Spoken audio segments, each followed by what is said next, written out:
आए हैं, आप क्या संदेश देना चाहते हैं? देखिए, माननीय बहनी के निर्देश पर पूरे उत्तर प्रदेश में 2 मार्च से बूथ सेक्टर कमेटी का गठन का काम चालू है। आज मैं उसी की समीक्षा करने के लिए आया था। आज यहाँ बलहा विधानसभा की समीक्षा करने के बाद ये जानकारी मिली है कि हमारे सभी जिम्मेदार विधानसभा के साथियों ने वो बूथ सेक्टर कमेटी का गठन काम पूरा कर लिए हैं और जिसकी 20 तारीख को ये रिपोर्ट माननीय बहनी को दे दी जाएगी। आगामी विधानसभा चुनाव के लिए क्या आपका दिशा निर्देश है? निश्चित है कि बहुजन समाज पार्टी बड़ी मजबूती के साथ आगामी जो 2027 का चुनाव होगा, 2027 के 2007 के तर्ज पर, क्योंकि 2007 में भी बहुजन समाज पार्टी का किसी से गठबंधन नहीं था। एक जनता का गठबंधन तैयार करके 2007 में बहुजन समाज पार्टी ने पूर्ण बहुमत की सरकार बनाई।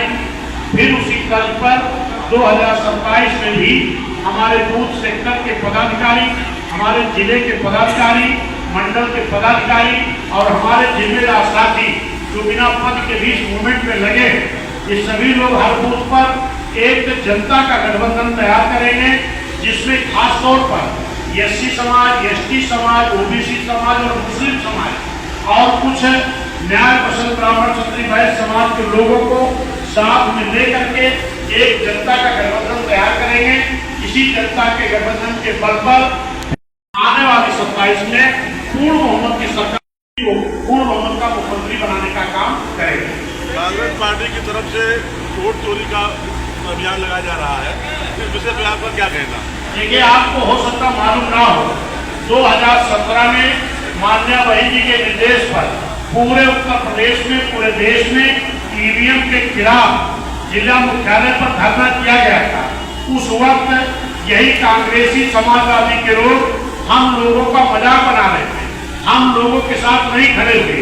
अभी उपचुनाव भी हुआ था, 10 सीटों का उपचुनाव उत्तर प्रदेश में होना था, 9 सीट का उपचुनाव हुआ है और उस चुनाव के ठीक बाद माननीय बहन जी ने एक प्रेस कॉन्फ्रेंस किया और माननीय बहन जी ने कहा कि 9 सीट के उपचुनाव में भारतीय जनता पार्टी ने ईवीएम के द्वारा धांधली कराई है, अपने अधिकारियों के द्वारा धांधली कराई है।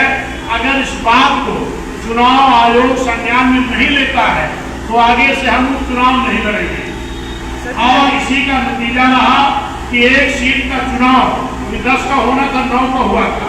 फिर एक सीट का चुनाव जो अयोध्या में मिल्कीपुर का हुआ था, उस सीट पर माननीय बहन जी ने कहा कि अगर चुनाव आयोग इन बेईमानियों को संज्ञान में नहीं ले रहा तो हम इस चुनाव का बहिष्कार करेंगे, नहीं लड़ेंगे।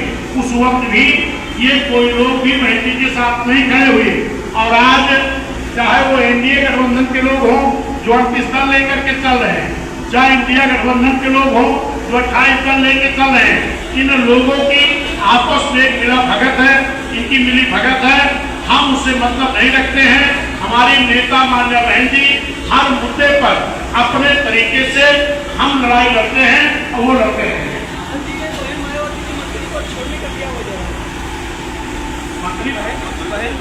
मायावती जी का मंत्री पद छोड़ने का क्या वजह रहा? कहाँ मुख्यमंत्री पद छोड़ रही है और 3-4 दिन लाइन लगा रहे हैं, फिर भी उनको नहीं मिला है। 5 बजे शाम तक लाइन लगाना पड़ रहा है। खाद्य आज किसान ही नहीं, आज छात्र भी परेशान है कि शिक्षा छीनी जा रही है, नौजवान भी परेशान है कि नौकरियां छीनी जा रही है, इनकी नौकरी का जगह तो निकलती है, पर्चा लीक हो जाता है। किसान भी परेशान है, इनको आय नहीं अच्छी मिल रही, इनकी खाद की किल्लत नहीं मिल रही, इनको टाइम पर बिजली नहीं मिल रही। यही तो कारण है कि आने वाले चुनाव में चाहे यहाँ का किसान हो, चाहे नौजवान हो, चाहे छात्र हो, चाहे किसान हो, सब समाज के, चाहे व्यापारी हो, ये सारे लोग मिल करके आने वाले समय में बहुजन समाज पार्टी की सरकार बनाने का काम करेंगे।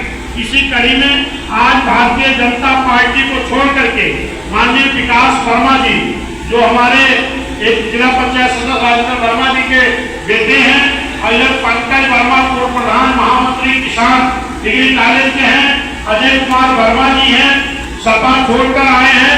यहाँ सैकड़ों की संख्या में खास तौर पर हमारे ओबीसी समाज के लोग, कुर्मी पटेल समाज के लोग, यादव समाज के लोग, मुस्लिम समाज के लोग, पाल समाज के लोग, मौर्य समाज के लोग, विभिन्न ओबीसी समाज के और कुछ हमारे जो हमारे बहुजन समाज के भी साथी एससी समाज के जो कहीं किसी कारण पिछड़ गए थे, आज उन लोगों ने भी अपनी घर वापसी की है।